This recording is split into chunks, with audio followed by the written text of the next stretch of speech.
श्री रामदास जी महाराज के द्वारा रचित भक्तमाल ग्रंथ के माध्यम से हम सत्संग का श्रवण कर रहे हैं।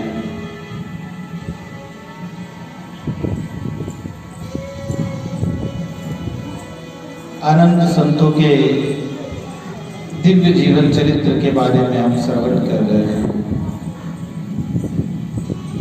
कल के प्रसंग में श्री फरीद जी महाराज का जीवन प्रसंग हम श्रवण कर रहे थे।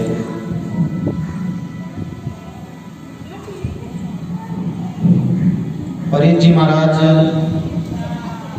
बहुत ही परमात्मा के प्यारे भक्त हैं, जो निरंतर नाम की साधना में लग करके, सुमरण में लग करके, भजन में लग करके और परमात्मा की प्राप्ति करते हैं।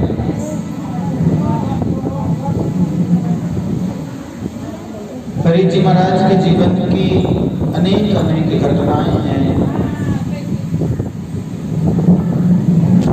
फरीद जी की माता जी जो थी वो भी बड़ी धर्मपरायण थी। फरीद जी की माता जी हमेशा कहा करते थे कि मनुष्य को कभी भी लालच नहीं करना चाहिए, लालच से बचना चाहिए। हम कहते हैं ना, लालच बुरी बला है, तो इसी युक्ति के अनुसार मनुष्य को सदा लालच से बचते रहना चाहिए। उनका मानना था कि व्यक्ति को रूखी सूखी खा करके और पानी पी करके संतोष करना चाहिए। जो मिल जाए परमात्मा की कृपा से उसी में संतुष्ट रहे, उसी में परमात्मा को धन्यवाद दे करके और भगवान का भजन करता रहे और अधिक की इच्छा न करे, क्योंकि मनुष्य जब तक और अधिक अधिक की चाहना करता है तब तक वो दुखी रहता है। जब तक हमारे हृदय में और अधिक पाने की लालसा है तब तक हम कभी सुखी नहीं हो सकते। इसलिए फरीद जी की माता जी कहती है कि जो मिल जाए प्रभु कृपा से होता सका उसी में संतोष करना चाहिए, आनंद से रहना चाहिए।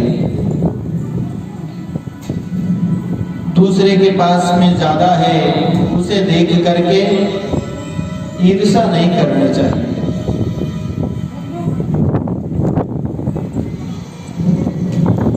जैसे संत कहते हैं ना, देख पराई चौकड़ी मत ललचावे जी। इसी प्रकार से अपने पास में प्रभु कृपा से जो मिला है, जो कुछ है, उसी में संतोष करके रहे, उसी में आनंदित करके रहे। एक बार फरीद जी महाराज अपनी माता से आज्ञा लेकर के साधना करने के लिए जाते हैं और बहुत समय तक भगवान का भजन करके, साधना करके वापस अपनी माता के सानिध्य में आते हैं। माता ने पूछा, बेटा कैसे भजन हुआ, साधना कैसे हुई? तो बोले, भैया अच्छी हुई, लेकिन परमात्मा की प्राप्ति अभी भी नहीं हुई। फरीद जी की माता ने पूछा, बेटा तुम वन में रहे, नगर से बाहर रहे, उधर पोषण के लिए तुमने क्या किया, तुमने क्या खाया? तो फरीद जी महाराज ने कहा, बोले माँ मैंने जंगल में जो वृक्ष होते हैं उनके पत्ते तोड़ करके खाए। इस पर माता जी ने विचार किया इसको किस प्रकार से अब शिक्षा दी जाए। फरीद जी के बाल जो बहुत उलझे हुए थे, माँ उनको सुलझाने लगी और बालों को सुलझाने के कारण वो खींचने लगे। खींचने से पीड़ा हुई। फरीद जी कहने लगे, माँ थोड़ा धीरा खींचो, बाल खींचने के कारण पीड़ा होती है। बोले, बेटा तुम वन में गए साधना करने, भजन करने के लिए, तुमने पेड़ों के पत्ते तोड़ करके खाए, पेड़ भी तो जीव है, उनके पत्ते तोड़ने से उन्हें भी तो कष्ट हुआ होगा, और किसी दूसरे को कष्ट देकर के कोई परमात्मा को कैसे प्राप्त कर सकता है? जब तक तुम किसी दूसरे को तकलीफ पहुंचाओगे, परमात्मा तुम्हें कैसे मिलेगा? इसलिए जाओ, फिर से साधना करो, भजन करो, और किसी को तकलीफ नहीं देना, मन परमात्मा में लगाना, खुदा की बंदगी में लगाना। फरीद जी फिर जाते हैं। फरीद जी ने इस बार विचार किया, माने वन में से फल पत्र इत्यादि खाने के लिए मना कर दिया है, तो फरीद जी ने एक काठ की गोल टुकड़ा रोटी के अनुमान से गले में लटका लिया। जब भूख लगती तो उसे निहार लेते, देख लेते और भजन साधना करते। फरीद जी की बड़ी ही कठोर साधना थी, बड़ा ही उनका प्रगाढ़ वैराग्य था, लेकिन फिर भी एक थोड़ी सी कमी थी कि जब भूख लगती वे उस काष्ठ की रोटी को देख लेते। बहुत समय तक साधना करने के बाद में जब परमात्मा की प्राप्ति न हुई, तो फरीद जी फिर पुनः मां के पास गए, प्रार्थना करने लगे, मां आपके बताए अनुसार मैंने इस बार किसी भी वृक्ष को नहीं सताया, किसी को कोई तकलीफ नहीं दी, केवल भगवत को भजन किया, लेकिन परमात्मा मुझे फिर भी न मिले। मां ने पूछा, बेटा तुमने अपनी शुदा निवृत्ति के लिए वृक्षों को नहीं सताया, फिर तुमने अपना पेट कैसे भरा? बोले, मां तूने पेड़ों को सताने से मना किया, कोई वृक्ष को नहीं सताना, पत्र नहीं तोड़ना, फल नहीं तोड़ना, इसलिए मैंने ये काठ की रोटी गले में टांगी है। जब भूख लगती मैं इसे देख लेता, इसको देखने से ही मेरी शुदा जो है निवृत्त हो जाती। माता ने कहा, बेटा तुम्हारा मन अभी भी इसके अंदर में लगा हुआ है, तुम्हारा ध्यान अभी भोजन के अंदर लगा हुआ है, इस रोटी के अंदर लगा हुआ है, तुम्हें परमात्मा कैसे मिलेगी? तुम्हारा पूर्ण ध्यान जो है वो परमात्मा के अंदर हो, केवल एक अपने प्रीतम में हो, केवल एक राम जी महाराज में तुम्हारा पूरा ध्यान हो, तब परमात्मा की प्राप्ति हो। माता ने फरीद को पुनः भेजा, तीसरी बार भेजा। इस बार फरीद जी महाराज सब प्रकार से केवल एक राम जी महाराज के आश्रित होकर के साधना करने लगे, बिना कुछ खाए पिए।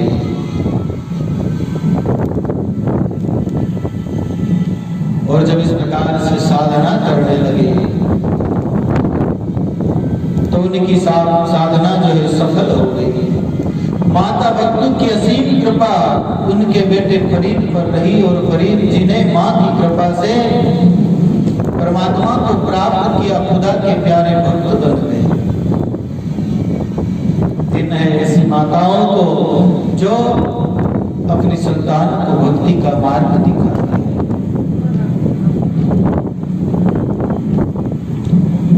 फरीद जी महाराज कई समय तक इस धराधाम पर लेकर के और खुदा की इबादत करते रहे, परमात्मा का भजन करते रहे। फरीद जी के पास वैसे तो किसी भी वस्तु की कोई कमी नहीं थी, उनके पास आए दिन तरह तरह के लोग आते, वो भेंट करके चले जाते थे, लेकिन वो अपने पास में कुछ नहीं रखते थे। और इसी कारण फरीद जी महाराज एकदम भजन में रहकर के निवृत्ति परायण अपना जीवन व्यतीत करते हैं। और जो कुछ भी आश्रम पे आता वो संत सेवा में लगाते, संतों की सेवा में लगाते। फरीद जी महाराज का परिवार था, लेकिन वह परिवार को अपना वो जो भेंट में आई हुई कोई भी वस्तु नहीं देते थे। उनका परिवार बड़ा ही गरीब था, तंग हालातों में था। वे चाहते तो उनका परिवार की हालत की सुधार कर सकते थे, लेकिन साधु के पास में जो कमाई होती है वो लोगों के द्वारा दिया गया धर्मादय की होती है, वो ग्रस्त के काम की नहीं होती है। उसे ग्रस्त को सेवन नहीं करना चाहिए, वो ग्रस्त के सेवन करने योग्य नहीं होती। एक प्रसंग आता है, एक महात्मा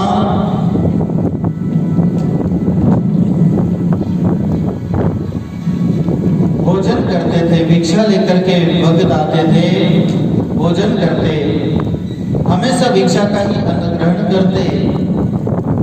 एक बार किसी भगत ने कहा, बोले बाबू जी महाराज, आप हमेशा भिक्षा का जो भोजन ग्रहण करते हो, हमेशा प्रसाद प्राप्त करते हो, तो किसी दिन हमें भी ये प्रसाद दिलाओ। हम भी ये प्रसाद ग्रहण करना चाहते हैं, मैं भी प्रसाद लेना चाहता हूँ। संत ने उस समय कुछ नहीं कहा।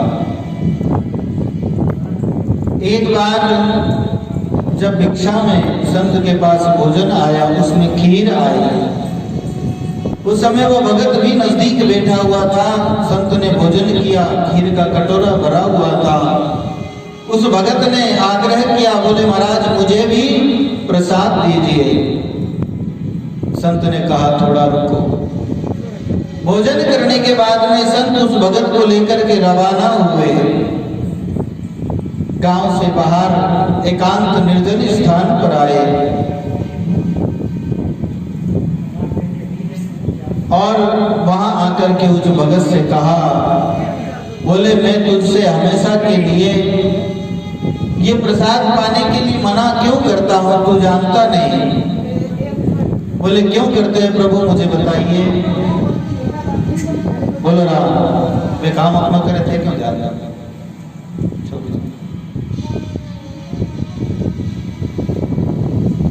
बोले महाराज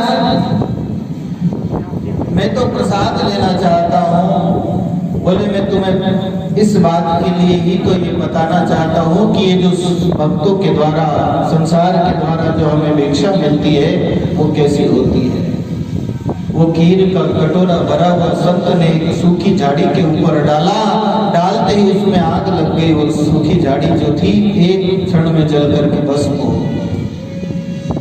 उस संत ने कहा, देखो ये संसार का अन्न है, हम तो राम जी के भरोसे रहते हैं। परमात्मा का जो बनता है नाम लेते हैं, राम जी हमारी रक्षा करते हैं। तुम संसार के अंदर में रहते हो, तुम इतनी साधना भजन नहीं कर पाते, इसलिए ये अन्न जो है तुम्हारे पाने के योग्य नहीं, तुम इसे नहीं पचा सकते। इसीलिए मैं हमेशा तुम्हें मना करता था कि तुम जो ग्रस्त में अपने घर में पाते वही भोजन पाओ। ये जो भिक्षा में हमारे पास आता है, ये भोजन, ये प्रसाद न लो। बोलो राम। इसलिए संत के पास जो धन संपत्ति होती है, जो कुछ भी संग्रह होता है, वो उन्हीं के काम में आवे, परमार्थ के काम में आवे। उसे ग्रस्त में नहीं लेना चाहिए। ऐसा संतों का पहले का नियम भी होता था, ग्रस्त में वो नहीं देते थे। धीरे धीरे फरीद जी महाराज वृद्ध हो गए, उनके शरीर में अनेक प्रकार से कमजोरी आ गई और वृद्ध शरीर में बीमारियां भी हो गई।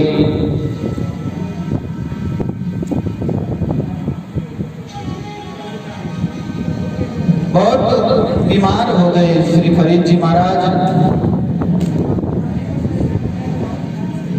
और 15 अक्टूबर 1256 को जब वे इबादत के लिए उठने लगे, परमात्मा की बंदगी के लिए खड़े होने लगे, तो अचानक लड़खड़ा करके जमीन पर गिर पड़े और बेहोश हो गए। कुछ समय के बाद में फरीद जी को होश आया। तब उन्होंने अपने शिष्य को बुलाया और को अपना आसन, डंडा ये जो था अपने शिष्य निजामुद्दीन को दिया।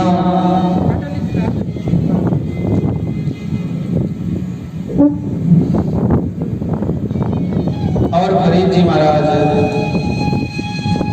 इतना कहने के बाद में पुनः ध्यान अवस्था में अवस्थित हो गए और परमात्मा का ध्यान करते हुए, परमात्मा का स्मरण करते हुए फरीद जी महाराज ने इस देह का परित्याग करके परम निर्वाण की प्राप्ति की। इस प्रकार फरीद जी महाराज इस धराधाम पर रह करके परमात्मा की भक्ति करते हुए लोगों को शुद्ध ज्ञान का उपदेश देते हुए और भगवत धाम को पधार जाते हैं। ऐसे संत संसार में जो है जीवों के जगाने के लिए, जीवों का कल्याण करने के लिए ही आते हैं। जो जो संतों के सानिध्य में रह करके और संतों के बताए हुए मार्ग पर चल करके साधना भजन करता है, वो अपने जीव का भला कर लेता है और इस मनुष्य जीवन को सार्थक कर लेता है। तो ऐसे संत को बार बार हमारा जो है प्रणाम है, जो इस धराधाम पर आए, जीवों को भक्ति का ज्ञान का उपदेश दिया। ऐसे ही भगवान के परम भक्त हुए श्री सेन जी महाराज। श्री सेन जी महाराज श्री सहस्त्राक्ष श्री रामानुज जी महाराज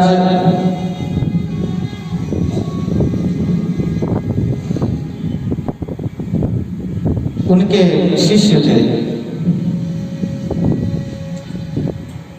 सहस्त्र श्री रामानुज जी महाराज के संप्रदाय में ही श्री सेन जी महाराज हुए। श्री रामानुज जी महाराज शेषनाग जी के अवतार थे, इसलिए उनको श्री सहस्त्र जी कहते थे। रामानुज जी ने अपने श्री गोष्ठी पूर्ण से मंत्र दीक्षा ली तो उन्हें ईश्वर का साक्षात दर्शन हुआ। तो इनके मन में ये भाव जागा कि सभी को ईश्वर का दर्शन मिलना चाहिए, सभी को ईश्वर की प्राप्ति होनी चाहिए, सभी उस ईश्वर तत्व को प्राप्त हो जाए। अतः जो गुरु का गोपनीय मंत्र था, उस गोपनीय मंत्र को श्री रंगम के मंदिर के सबसे ऊंचे द्वार गोपुर पर चढ़ करके जोर से उस मंत्र का उच्चारण किया। गुरुदेव ने तो कहा था ये मंत्र किसी को नहीं बताना, क्योंकि मंत्र गोपनीय होता है। लेकिन महात्मा ने विचार किया कि जिस मंत्र से जगत का कल्याण होता हो, लोगों का भला होता हो, उसे गोपनीय रखना अच्छी बात नहीं है। वो तो सबके कार्य में आवे, सब उसे श्रवण करे और अपना कल्याण कर लेवे। ऐसे भाव को लेकर के ऊपर मंदिर पर चढ़ करके जोर से उस मंत्र का उन्होंने आह्वान किया, बखान किया। उस मंत्र को उस समय 72 जनों ने सुना और सभी श्री रामानुज जी के उजियागर शिष्य हो गए। श्री सहस्त्र जी का विस्तृत वर्णन जो है इस भक्तमाल के अंदर में दिया हुआ है। इसी तरह श्री रामानंद जी महाराज के शिष्य श्री सुरसरानंद जी का गुरु धर्म विशेष रूप से था। उन्होंने गुरु धर्म के प्रताप से मध्यम वस्तु को भी महाप्रसाद बना दिया था। इसी प्रकार श्री रामानंद जी महाराज के 72 प्रमुख शिष्यों में से श्री सेन जी महाराज भी एक शिष्य थे। सेन जी महाराज मध्य प्रदेश के बांधवगढ़ नगर के निवासी अग्रसेन नाम जो एक नाई थे, उनके पुत्र थे, जिनकी माता का नाम यशोदा था।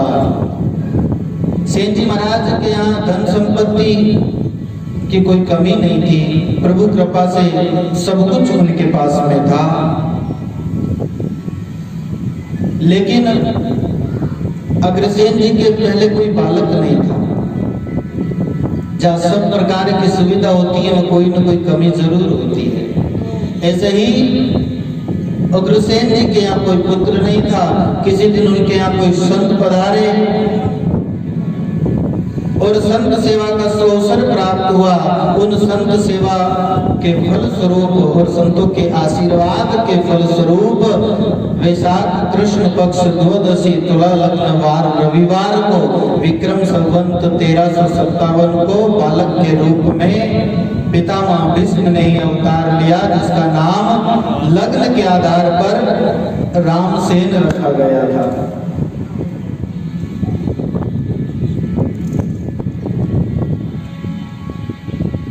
बंदो सेन भगत गत माया भीष्म स्वरूप जगत जस छाया। श्री पितामह भीष्म जो थे वही श्री सेन जी महाराज के रूप में अवतार लेकर के आए। श्री गुरुसेन जी की इकलौती संतान होने के कारण माता पिता ने बड़े प्यार से इनका पालन पोषण किया।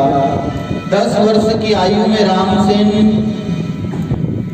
जो आगे चल करके सेन जी के नाम से विख्यात हुए, वह अपना पैतृक कार्य बड़ी दक्षता से करने लगे। जो नाई का काम होता है वो करना उन्होंने शुरू कर दिया था। रामसेन जी के गुणों की ख्याति सुनकर के बांधवगढ़ नरेश श्री राजा राम जी बघेला ने इनको अपनी सेवा में रख लिया था। सेन जी को राजा हमेशा अपने साथ रखता था। एक बार राजा सेन जी को साथ लेकर के श्री काशी जी गए। राज सेवा से अवकाश मिलने पर पंचगंगा घाट पर सेन जी स्नान करने को गए थे और अपना जो सामान होता है वो तो साथ में सेन जी के था ही। स्नान के बाद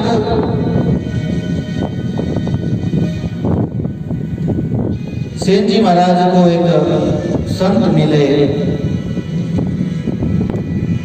श्री जंगम स्वामी नाम के एक सन्यासी मिले। वे सेन जी महाराज को सजन समझ करके इनके पास में आए, उनसे पूछा, वार्ता करी कि भाई तुम कौन हो। सेन जी महाराज ने अपना परिचय दिया। इस पर उन सन्यासी महात्मा ने उनसे कहा कि तुम सेन भगत हो तो कृपा करके मेरा भी सिर मुंडन कर दो। और वो सन्यासी जी सेन जी भगत से सिर मुंडन कराने लगे।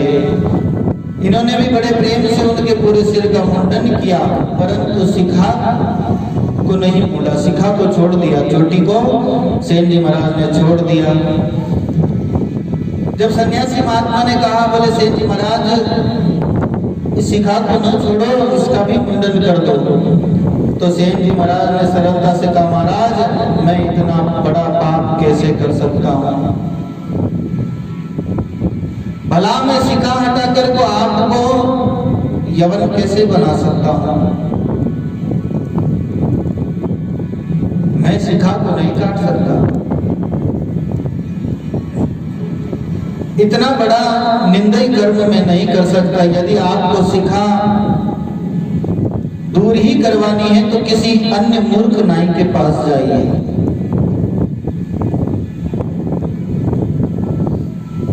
सेन जी महाराज ने उनसे मना किया, बोले मैं नहीं करता। शिखा सूत्र होना अति आवश्यक है, जरूरी है, रखना चाहिए। लेकिन आजकल की जो पाश्चात्य संस्कृति है उसके अंदर में लोग अगर शिखा रखते हैं तो उनको बड़ा ही अजीब सा लगता है। अपने आप को बड़ा वो ऐसा समझते हैं कि हम बहुत ही पिछड़े वर्ग में रह गए, हम लोगों से पीछे रह गए, इसलिए शिखा उनको बड़ी भद्दी लगती है। लेकिन शिखा सूत्र भद्दी नहीं लगती है। शिखा रखने से अनेक प्रकार के लाभ है। उन लाभों के बारे में श्रवण किया जाए तब पता चलता है कि शिखा से स्वामी जी महाराज को विशेष इसके ऊपर जोर देते थे। स्वामी रामसूत्र जी महाराज गौ के ऊपर इतनी बड़ी चोटी रखवाते थे, उनके जितने भी वहां जो उनके शिष्य रहते थे उनके, तो ये रखना चाहिए। लेकिन हम आजकल की फैशन रूपी कठिन में शिखा को महत्व नहीं देते हैं। सेन जी महाराज ने सन्यासी से मना किया, बोले मैं ये नहीं काटूंगा। इनकी भोली भाली बात सुनकर के जंगम स्वामी ने मुस्कुरा करके कहा, अरे भाई शिखा सूत्र हटाना हम सन्यासियों की मुक्ति की निशानी है, इसलिए हम शिखा सूत्र हटाते हैं। इससे हम यवन मुसलमान नहीं हो जाएंगे, हम सन्यासी है इसलिए शिखा नहीं करते। सेन जी ने कहा, स्वामी जी भला कहीं शिखा सूत्र मात्र दूर करने से कोई मुक्त हो सकता है? शिखा को सिर से हटा दोगे तो क्या कल्याण हो जाएगा? नहीं होगा। मैं इस बात को कदापि नहीं मान सकता। धीरे धीरे बात बढ़ी दोनों के अंदर में, बात पर ज्यादा विवाद हुआ। तो श्री सेन जी महाराज ने कहा कि इस बात का निर्णय करने के लिए स्वामी जी के पास में चलिए। वैसे भी सेन जी को रामानंद जी महाराज के दर्शन करने ही थे, तो दोनों श्री रामानंद जी महाराज के पास में आए और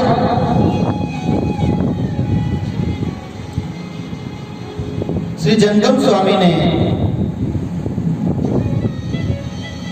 सेन जी महाराज की बात स्वीकार करी और रामानंद जी महाराज के पास में दोनों आए। सेन जी ने श्री स्वामी रामानंदाचार्य जी की कुटिया के द्वार पर जाकर के अपना परिचय एवं अपना मनोरथ निवेदन करते हुए श्री जंगम स्वामी जी का प्रसंग भी कह सुनाया। ये सब बात उनको कही। श्री सेन जी की प्रार्थना पर कुटिया का किवाड़ जो है, रामानंद जी महाराज कुटिया में रहते थे, हमेशा बाहर नहीं पधारते थे। बाहर जाते थे तो भी पर्दे से जाते थे। बोलो राम।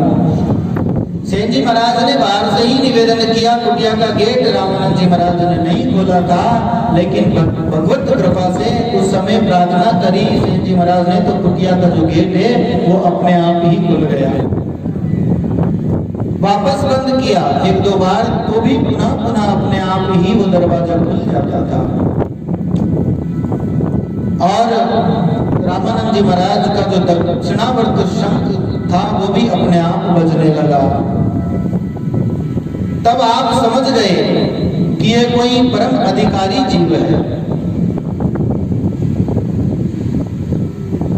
अतः कुटिया से बाहर आकर के श्री सेन जी महाराज को दर्शन दिया और श्री राम मंत्र की दीक्षा देकर के कृतार्थ किया। तथा श्री जंगम स्वामी जी को भी मुक्ति का सही मार्ग बताया, भगवत तत्व समझाया। फिर श्री स्वामी जी की आज्ञा पाकर के श्री सेन जी राजा के पास आ गए। जब तक राजा काशी में रहे तब तक प्रतिदिन सेन जी श्री रामानंद जी महाराज के दर्शन करने के लिए जाया करते थे, उनकी सत्संग किया करते थे। एक दिन महाभारत कथा का श्रवण करते हुए धर्मराज युधिष्ठिर के प्रति भीष्म पितामह के उपदेश को सुनकर के सेन जी महाराज को मूर्छा आ गई, क्योंकि सेन जी महाराज पितामह के अवतार थे। श्री अनंतानंद जी के प्रयास से उनकी मूर्छा भंग हुई। श्री स्वामी रामानंदाचार्य जी ने परम भक्त सेन जी को गले से लगा लिया और अपने गले का पुष्पहार पहना करके तथा संत सेवा की आज्ञा देकर के राजा के साथ बांधवगढ़ के लिए विदा किया। श्री सेन जी नित्य संतों की सेवा करते थे। एक दिन सेन जी के घर एक दिव्य संत पधारे। संतों की भी अलग अलग मौज होती है साहब। कोई दूधाहारी होता है, कोई फलाहारी होता है, कोई जलहारी होता है, अलग अलग प्रकार के संत होते हैं। सेन जी महाराज के यहाँ एक ऐसे दिव्य संत पधारे जो केवल मिर्च खाते थे, केवल मिर्च खाते थे। सेन जी महाराज ने मिर्ची का जूस बनवाया। आवाज सुन के थैंकड़ी महात्मा जूस मत पिलाए थे। ये तो अलग अलग महात्माओं की अपनी अपनी मौज है। वे महात्मा मिर्ची खाते थे इसलिए उनको मिर्ची का जूस बना करके सेन जी महाराज ने दिया। महात्मा ने बड़े प्रेम से उस मिर्ची के जूस को पान किया। अब राम जी जाने की कर पियो वेला मिर्ची तो एक ही गोली खाई देते जो उसके बात करियो।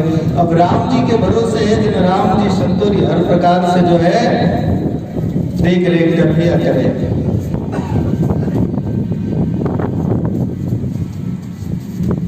एक दिन सेन जी अपना नित्य नियम पूर्वक घर का कार्य करके राजा को तेल लगाने के लिए जा रहे थे।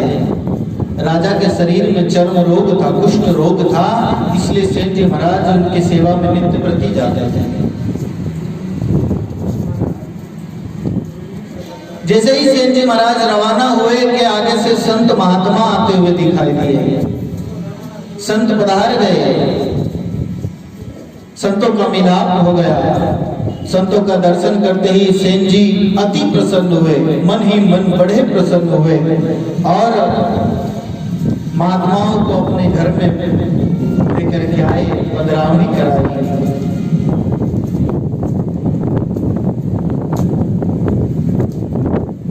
संतों की यथा शक्ति उन्होंने सेवा पूजा की। सेन जी महाराज का प्रण था संत सेवा करने का, क्योंकि यही गुरु की आज्ञा थी। इसलिए सेन जी महाराज संतों की सेवा बड़े ही प्रेम से किया करते थे। लेकिन सेन जी महाराज को राजा की ड्यूटी भी बजानी थी, इसलिए सेन जी महाराज अपनी धर्म पत्नी को सेवा में छोड़ करके और स्वयं राजा की सेवा में जाने के लिए भुगत होते हैं।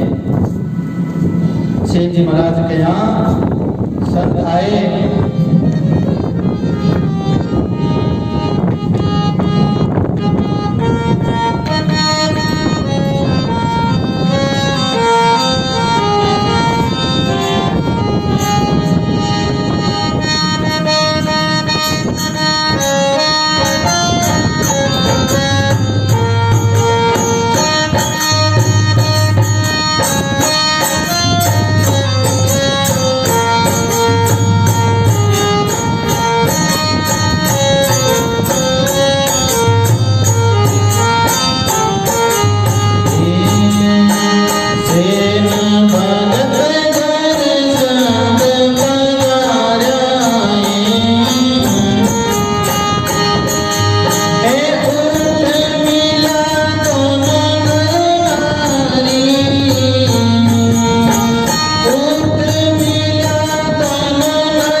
बड़े ही प्रेम से संतों का स्वागत किया, आदर किया, घर में पधरावनी कराई, आसन बिछा करके बिठाया। और सेन जी महाराज के हृदय में परम अपार हर्ष है कि आज मेरे बड़े भाग्य है जो आज मेरे यहाँ सद्गुरु पधारे, संत पधारे। देखो संत का आगमन वहीं पर होता है जहाँ लोग धर्मात्मा होते हैं, जो भगत होते हैं, वहां संत पधारते हैं। साधु जाई संचरे जहाँ धर्म की शीर, सूखा सरवर संत दास हंस बेटे नहीं। जहाँ धर्मात्मा लोग निवास करते हैं वहां पर संत पधारते हैं। सेठ जी महाराज अपनी पत्नी से कहते हैं, हे देवी,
से कहते हैं, हे श्री तुम संतों की सेवा में रहो, संतों का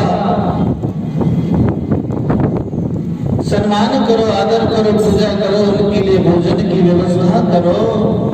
और मुझे तो राजा की सेवा में जाना है, इसलिए मैं राजा की सेवा में जाकर के वापस आता हूँ, तुम संतों की सेवा करो। कहे सेन जी सुनो, स्त्री भोजन बनाओ संता ताई, तुम कामण सेवा में रहो, मैं जाऊं राजा, मैं राजा के पास जाता हूँ, तुम यहाँ सेवा करो। ये बात सुनकर के सेन जी महाराज की धर्म पत्नी कहती है, बोले पतिदेव बड़े भाग्य से तो संत पधारते हैं,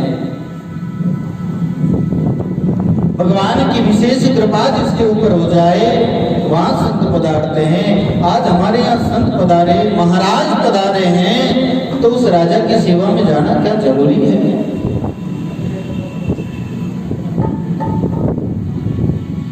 कहे स्त्री सुनो सेन जी, सेवा करा अपा नर नारी, राजा रूठे तो नगर राग से, संत रूठा थोड़ा खाए। अगर राजा नाराज हो जाएगा तो ज्यादा से ज्यादा क्या करेगा, अपने नगर से बाहर निकाल देगा। लेकिन संत अगर नाराज हो गए तो कहीं पर भी रहने के लिए जगह नहीं है। इसलिए संत न रूठे, चाहे संसार बुराई क्यों न रुक जाए।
सतगुरुदेव भगवान की। चाहे सारा संसार रूठ जावे, लेकिन संत न रूठे, सदगुरु न रूठे तो अपनी बात बन जाती है। हरि रूठे गुरु ट्रोड़ है, गुरु रूठिया नहीं। परमात्मा नाराज हो जावे तो सदगुरु शरणागति में रखने वाले हैं। भगवान नाराज हो जावे तो संत अपनी शरणागति में रख लेते हैं, लेकिन संत नाराज हो जावे, सदगुरु रूठ जावे तो भगवान अपनी शरणागति में नहीं रखता है। सेन जी की पत्नी कहती है, बोले महाराज पतिदेव आप तो संत की सेवा में रहो, राजा की सेवा को जान दो, जो होगा देखा जाएगा।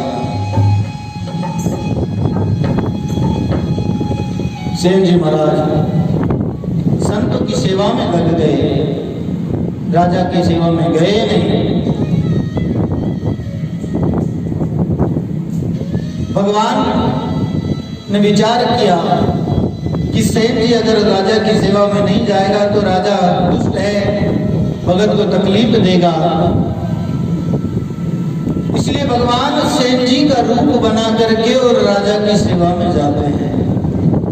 आधी रात कोर को तड़को आप बढ़ियो है हरि नाई। भगवान स्वयं सेन जी का रूप लेकर के राजा की सेवा में जाते। सेन जी महाराज तो संत सेवा में लगे हुए हैं, लेकिन परमात्मा जो है, भगवान जो है, वो भक्त की हर प्रकार से टेक। जहां आवश्यकता होती बिना कहे, सेन जी ने तो भगवान से प्रार्थना नहीं की थी कि प्रभु आप मेरे जगह चले जाओ। ऐसा तो भाव भी भक्त के अंदर में नहीं आता है। भगवान राजा की सेवा में जाते हैं और जैसे ही भगवान का हाथ राजा के शरीर से छूता है, लगता है, राजा का जो रोग होता है वो दूर हो जाता है। सारा जो शरीर का कुष्ठ रोग ऐसे हो जाता है जैसे कभी था ही नहीं। हरि का हाथ लगा सिर ऊपर, देह कर दी कंचन सारी।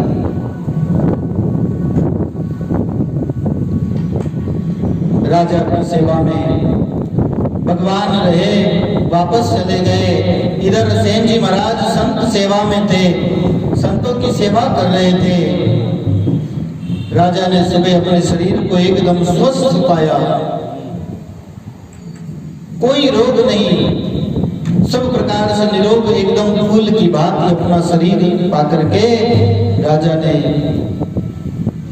अपने सैनिकों को बुलाया। ऊट प्रभात राव राजा बोले, राते बारी ही किन्नरी। रात को सेवा में किसकी बारी थी साहब? कौन मेरी सेवा में था?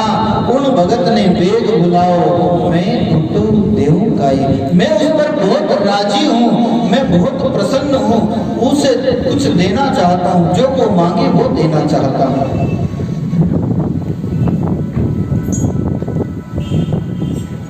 राजा के सिपाही आए, बोले शत्रुदेव भगवान।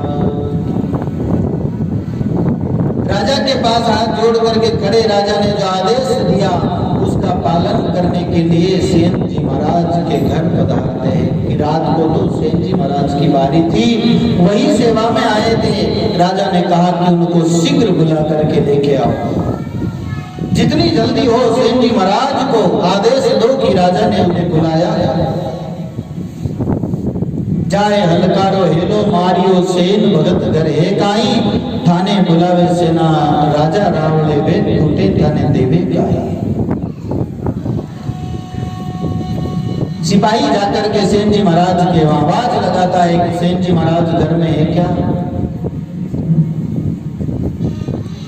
हे सेन जी महाराज, आपको राजा ने याद किया है, वो बुला रहे हैं, वो आपके ऊपर बड़े प्रसन्न हैं, कुछ देना चाहते हैं, इसलिए आप पधारे।